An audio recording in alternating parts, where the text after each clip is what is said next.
Mohon perhatian, Podschool SMP Negeri 1 Balong siap dimulai. Podschool, wow.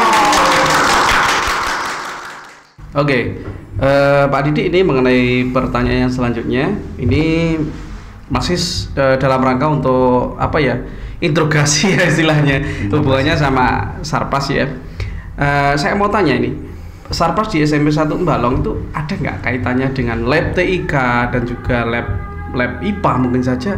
Itu fasilitas yang Anda berikan atau yang sudah Sarpas kerjakan itu apa? Mohon dijelaskan. Oke.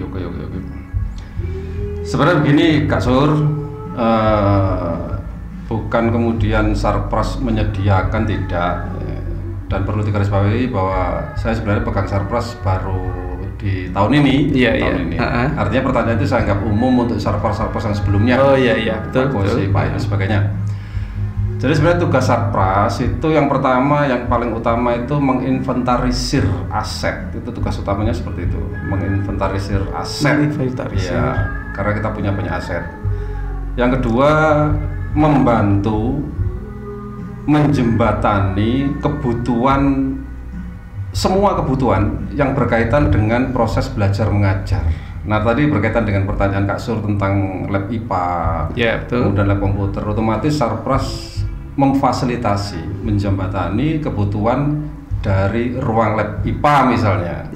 Ketika lab IPA misalnya membutuhkan peralatan misalnya mikroskop misalnya, nah kita memfasilitasi untuk membuat program pengadaan mikroskop. Kita ajukan, kita rencanakan, nanti kita belanjakan dan sebagainya dan seterusnya. Termasuk lab komputer.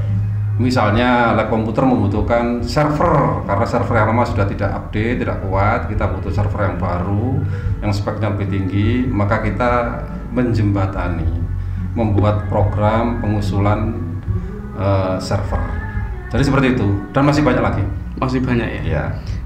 Tadi kan dikatakan bahwasanya untuk tugasnya Sarpras itu kan salah satunya adalah mengadministrasi ya. Ya. Nah, selama ini Pak Didi, yang sudah ada ya, itu fasilitas untuk pembelajaran di TIK itu kira-kira menurut jenengan sudah memadai belum untuk seluruh siswa ini? Kalau yang berkaitan dengan IT atau secara umum Kak Sur? Secara umum bisa, secara IT bisa. Kalau yang berkaitan dengan IT, yang IT dulu ya. IT, monggo. Sebenarnya untuk sekolah kita itu sebenarnya sudah cukup mumpuni yang berkaitan dengan IT. Kita sudah punya 3 ruang lab komputer dan spek dari komputernya juga cukup update. Ya, itu kalau kita total jumlahnya mungkin sekitar 90 unit. 90 unit komputer. Ya. Iya. Yang kedua, kita sudah memiliki jaringan WiFi. Hotspot. Kita punya WiFi yang cakupannya cukup luas. Artinya kurang lebih 80% dari area kita itu sudah tercover oleh hotspot WiFi. 80% ya, sekitar 80%. Sehingga ketika kita melakukan pembelajaran daring, kita sudah tidak terkendala lagi sebenarnya, tidak terkendala lagi. Nah, daring itu muncul kendala karena anak-anak kan daringnya di rumah. Betul. Kendala anak-anak kan paket data, jaringan lemah dan sebagainya. Berandai-andai anak-anak itu daring di sekolah, tidak ada masalah sebenarnya. Karena kita punya 2 channel yang masing-masing, yang satu kita punya bandwidth 100 Mbps. Yang kedua kita punya 20 Mbps. 100 Mbps plus 20 Mbps itu sudah cukup untuk mengcover proses pembelajaran daring. Betul. Ya. Oke, untuk selanjutnya internet kan tadi menjadi salah satu kebutuhan pokok ya kalau sekarang di era IT, Pak Di. Nah, itu kira-kira nanti misalnya ya dalam satu lingkungan ini siap apa enggak? Misalnya siap apa enggak ketika nanti teman-teman sudah masuk 50% atau apa, atau mungkin sekolah kita siap enggak misalnya Pak, aku tak dari SMP lain misalnya ada 5 sekolah dan siap apa nampung mereka ketika harus menggunakan internet, kira-kira siap apa Pak? Begini Kak Sur, untuk sekolah selevel SMP 1 Balong yang dalam tanda petik sebenarnya sekolah pinggiran ya. Iya. Sebenarnya kita tidak kalah dengan sekolah kota. Alasannya kenapa? Iya. Barangkali salah satu sekolah yang kemampuan wifi-nya, hotspotnya itu punya cakupan luas dan performa tinggi, barangkali kita salah satunya. Oke. Kita salah satunya. Kita punya 12 titik akses point dan ada 2 titik yang spesial yang kita pasang di lab IPA dan yang kita pasang di aula. Lab IPA dan aula ya. Itu spesial karena akses point yang kita pasang di situ punya kemampuan menangani per AP klien itu mampu menangani 200 sampai 250. Woi, tepuk tangan dulu. Itu satu titik Pak ya? Satu titik. Coba titik yang satunya mungkin. Sementara sama yang di lab IPA itu juga punya kemampuan 200 sampai 250 klien. Jadi misalnya kita menyelenggarakan workshop, kita tempatkan di aula, kita undang 5 sekolahan misalnya. Ya katakanlah melibatkan 30-50 guru, semuanya buka laptop. Soal kecil. Ya, itu berarti ringan saja ya? Lancar ya berarti Pak. Oke. Karena kita punya kemampuan 200 klien ya. Sementara yang 12 titik kita sebar di kelas-kelas, itu satu titik punya kemampuan 30 sampai 32 klien. Ya, jadi kalau di total ya sudah sangat cukup. Sudah sangat cukup ya. Iya. Itu belum nanti yang di kelas-kelas kan kita sudah masang itu ya Pak ya. Sudah masang akses point-nya sudah dipasang di kelas ya. Semua, ya, sudah fungsi semua. Berarti kira-kira kalau misalnya ini 50% masuk itu kira-kira menurut jenengan sudah tercover atau bahkan 100% kira-kira tercover? Bahkan insya Allah kalau 100% itu insya Allah tercover. Dengan area yang seluas ini? Iya, tercover. Iya. Berarti 500 orang itu bisa tercover loh di SMP 1 Balong. Nggak rugi kamu sekolah di sini ya. Sekali lagi dengan rasa sangat bangga sekali, tepuk tangan untuk SMP 1 Balong. Bagus. Ini terkait dengan internet juga sudah kita bahas. Kemudian program dari sekolah itu salah satunya adalah kita kan masuk Adiwiyata Provinsi Pak Didi ya. Iya. Nah, Adiwiyata Provinsi itu kan tentunya banyak sekali alat-alat ataupun serpas yang diperlukan. Nah, dalam rangka menunjang, mensukseskan serta melestarikan program Adiwiyata kita, itu langkah dari Sarpras itu bagaimana Pak Didi? Betul Kak Sur. Kita sudah berjuang mati-matian bersama-sama ya dulu untuk lolos di Adiwiyata Kabupaten, kemudian lolos di Adiwiyata Provinsi. Kita sudah mengeluarkan dana cukup besar, tenaga waktu juga luar biasa. Kita semuanya bersama-sama gotong royong. Ada satu hal yang agak tidak terfikirkan, bahwa Adiwiyata itu jelas berhubungan dengan tanaman, penghijauan dan sebagainya, yang notabene sangat berhubungan dengan lingkungan. Ada satu hal yang agak terabaikan, bahwa kalau kita bicara tentang lingkungan taman, kadang ketika kita sudah membuat taman sedemikian indah, hancur rusak hanya gara-gara masuk musim kemarau. Ya, itu. Ketika musim kemarau, maka semuanya rusak karena pengairan tidak lancar. Betul. Itu hasil analisis kami. Oleh karena itu di tahun anggaran ini, paling lambat tahun anggaran depan, kita akan merubah jaringan pengairan. Selama ini kita jaringan pipa yang ke taman itu kan kecil, hanya berukuran 3/4 di dalam, naiknya hanya setengah. Itu kan airnya idir-idir itu ya. Iya. Apalagi kalau semua makai Pak Didi. Apalagi semua makai, mungkin ya sangat-sangat tidak relevan, tidak cukup. Nah, kita rencanakan nanti kita pasang jaringan baru yang mampu mengcover seluruh taman yang ada. Kita akan tanam pipa yang di dalam tanah itu 1,5 dim. 1,5. Yang naik ke atas 1 dim itu kita sudah rencanakan, kita sudah anggarkan dan kita sudah ajukan. Insya Allah nanti paling lambat tahun ajaran depan itu kita realisasi, kita pasang dengan harapan ketika musim kemarau pengairan lancar, jadi kita bisa pertahankan kondisi taman yang sudah jadi itu tidak rusak karena musim kemarau. Karena pengalaman setiap kali musim kemarau, taman yang kita tata, lingkungan yang kita tata rusak, kering lah minimal ya. Minimal kering. Yang kedua, karena kita banyak tanaman, artinya banyak pohon, artinya banyak daun. Ya betul, betul sekali. Artinya banyak daun. Kemarin kita sudah coba kita jalankan bersama tim hijau Kak Sur ya. Kebetulan tim hijau koordinatornya Kak Rusu sendiri. Ya, sama Pak Kito. Bagus itu Pak Kito, Kak Sur dan sebagainya.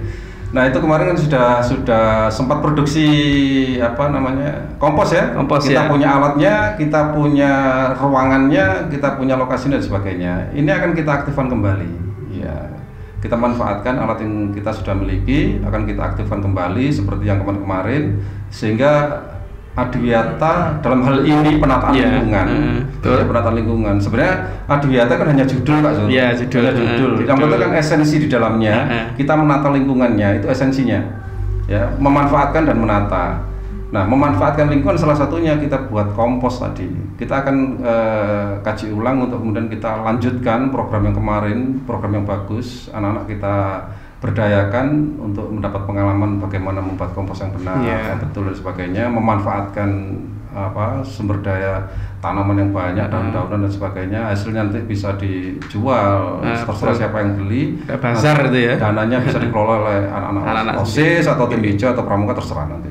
Jadi kita punya beberapa rencana seperti itu rencananya. Ya. Terus mengenai alat Pak Didi, mengenai alat kan otomatis ya kalau memang sudah disediakan dari Satu Balong, itu kan rencana kita mau kerja. Nah, langkah pertama yang jangan lakukan nanti untuk menggerakkan anak bagaimana Pak Didi? Yang pertama jelas tim hijau. Tim hijau dulu ya. Tim hijau barangkali sudah dibentuk itu kan ya, Tanah Jalan ini sudah tim hijau. Ini karena PPKM kan. Nah, itu kendalanya kan di situ nanti sangat terkendala. Kita mau koordinasi, mau ke lapangan mendatangkan anak kan susah. Ya, enggak berani. Andai kata anak semangat, orang tuanya mungkin berpikir 2 kali. Masih pandemi dan sebagainya. Tapi tetap kita berusaha untuk kembali menggerakkan tim hijau ya dengan prokes yang ketat tentunya Pak ya. Prokes yang ketat seperti itu nanti ya.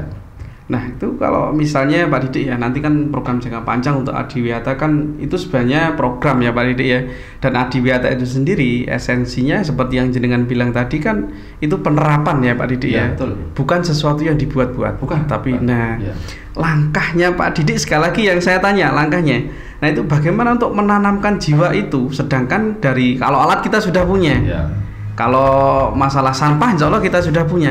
Nah langkahnya Pak Didi bagaimana nanti agar itu taman-taman yang berhubungan dengan sampah itu bisa lestari Pak Didi? Langkah pertama tamannya dijadikan dulu. Karena ketika kita mewujudkan lingkungan yang asri, taman yang bagus, bermanfaat dan sebagainya, otomatis anak-anak berada di dalam situasi sedemikian rupa sehingga tanpa kita minta akan muncul rasa empati dan peduli terhadap lingkungan. Kalau taman kita belum jadi, penghijauan kita belum jadi, artinya masih ya standar seperti sekarang, kalau kemarau hancur dan sebagainya, susah kita meminta anak-anak untuk memunculkan jiwa cinta lingkungan dan sebagainya, susah Kak Sur. Jadi bentuk dulu situasinya, wujudkan dulu lingkungannya, otomatis nanti kita tinggal memoles anak-anak saja sudah mengkilat, sudah jadi. Sama dengan ketika kita anak-anak kita bawa masuk ke dalam masjid, lihat aja apakah ada masjid yang kotor? Tidak ada. Mengapa anak-anak enggan mengotori masjid? Karena mereka tahu masjid itu tempat suci. Nah, mereka tahu. Mereka tahu itu kuncinya.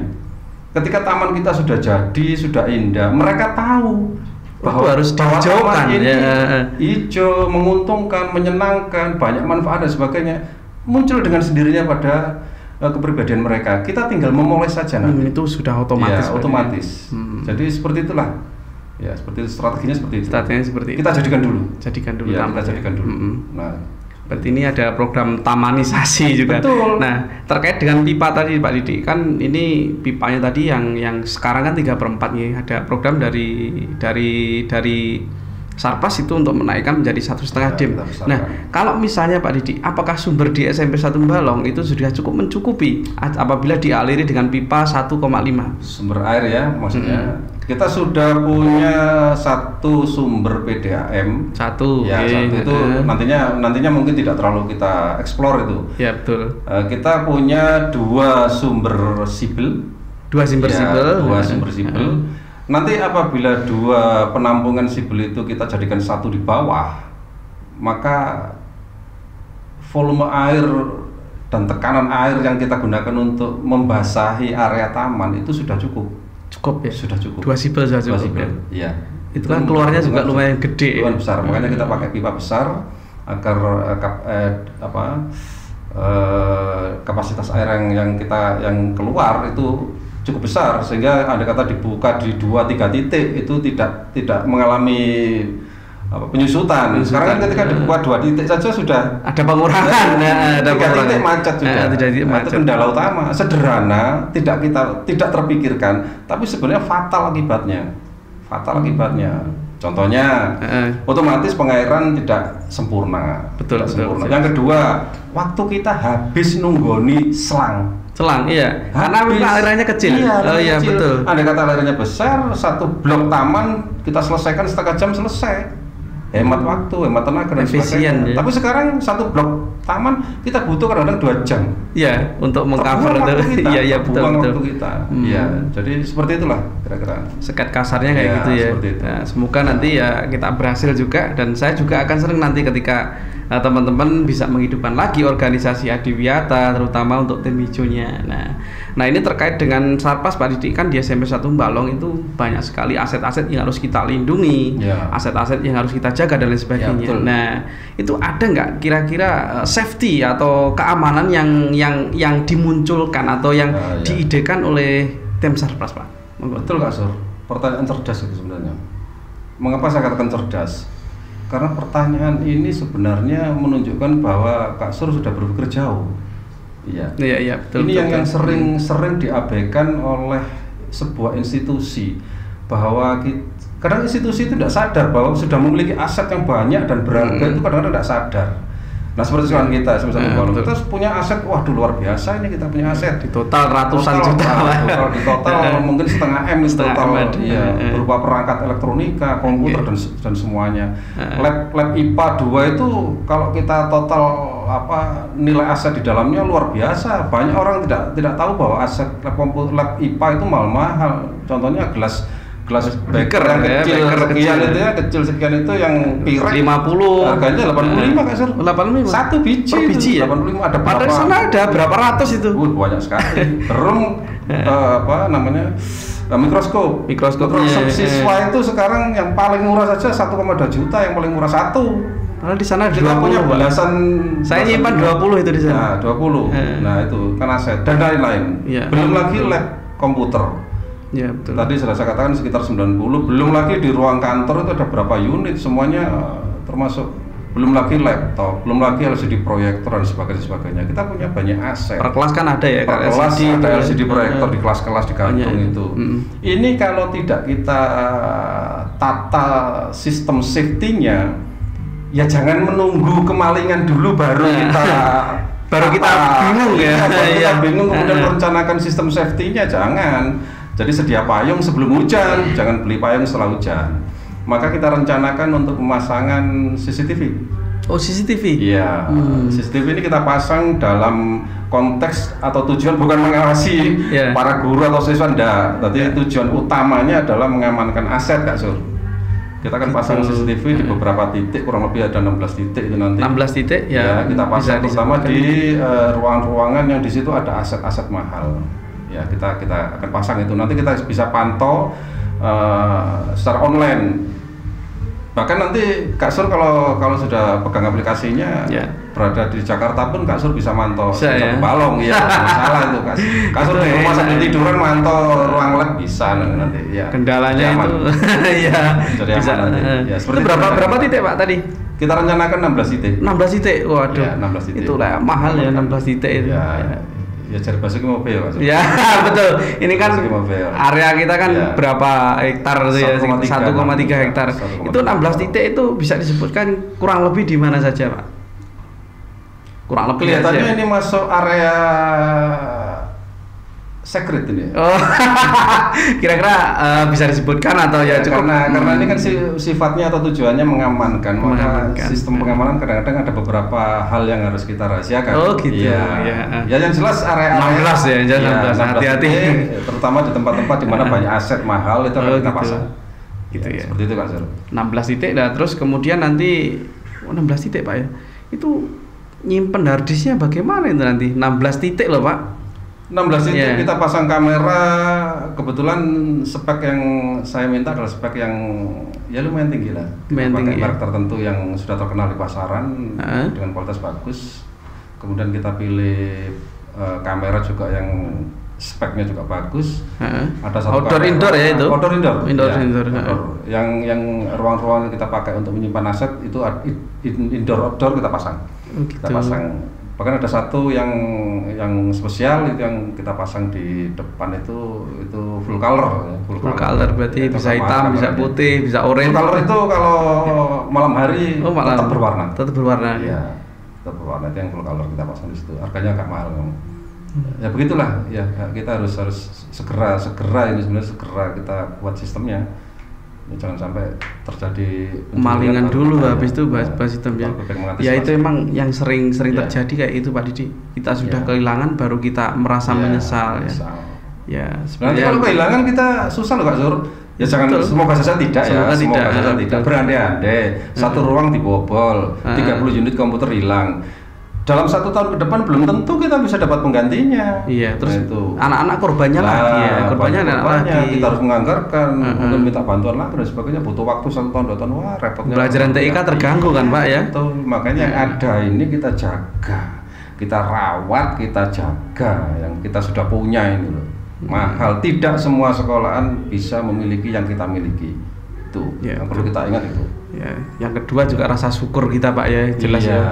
Rasa syukur itu kan diwujudkan dalam bentuk menjaga. Betul. Ya menjaga dahulu, peduli, merawat, menjaga itu rasa syukur. Kalau misalnya Pak lo, nggak apa CCTV, aku ngulang diawasi, ada nggak kira-kira nanti yang apa ya, yang tujuannya ke situ ada nggak kira-kira? Nggak ada ya? Saja. Tadi sudah katakan bahwa pemasangan ini bukan untuk mengawasi Bapak Ibu guru, apa-apa. Yakin kita semua sudah paham Bapak Ibu guru itu orang-orang profesional, jangan main-main, orang profesional, nggak perlu diawasi. Beliau sudah profesional sekali. Sekali lagi saya garis bawahi untuk mengamankan area dan aset. Aset dan area. Bukan untuk mengawasi guru. Buat apa diawasi? Itu terus yang dipakai harddisk itu menyimpan itu berapa Pak? Kok ada 16 titik? 16 titik ya tergantung Kak Sur. Itu sebenarnya kita bicara tentang teknis ini. Iya betul. Teknis ya betul. Saya bukan wilayah saya menjelaskan wilayah teknisi. Ya kebetulan saja saya sedikit paham. Yang kita pasang nanti harddisknya mungkin sekitar 4 tera itu ya. Karena yang kita mengcover harus mampu mengcover kualitas rekaman Full HD. Full HD? Iya, Full HD. Kenapa nggak ambil 720? Kenapa? Karena spek kamera yang kita pakai itu kamera Full HD. Oh, yang sudah tinggi ya? Tajam, ya? Tajam. Ya, high density, tajam. Maka harddisk yang dipakai tempat penyimpanan, storage-nya itu juga harus mengikuti. Kalau kita pasang harddisk yang kapasitasnya di bawah 1 tera misalnya, ya tetap bisa merekam, tapi kualitas rekamannya tidak Full HD. Oh gitu. Artinya percuma kita beli kamera Full HD, storage-nya tidak mampu Full HD, percuma. Maka kita pasang mungkin sekitar 4 tera. 4 tera ya. Itu punya kemampuan kurang lebih 3 minggu menyimpan Full HD 24 jam non-stop. 24 jam. Oke, terima kasih, bangga kerja biasa. Nah, ini terus pertanyaan terakhir Pak Didi ya. Ini mengenai Sarpas juga. Nah, upaya dari Sarpas nanti ya, meskipun sudah dijaga oleh CCTV dan lain sebagainya. Nah, kalau yang CCTV-nya sendiri rusak, nah itu solusi dari Sarpas bagaimana nanti? Itu sebenarnya pertanyaan esensial dari tugas Sarpas sebenarnya. Sarpas itu kan mengawal kan, jangan kan CCTV rusak, meja guru ceklek, kursi guru ceklek, itu sebenarnya tugas Sarpas. Tugas saya itu sebenarnya mengawal. Makanya saya pesan sama Pak Yanto dan kawan-kawan, periksa sing ceklek endi dan sebagainya. Mungkin Kak Sur tahu di ruang mana ada meja anak-anak yang patah dan sebagainya. Kipas.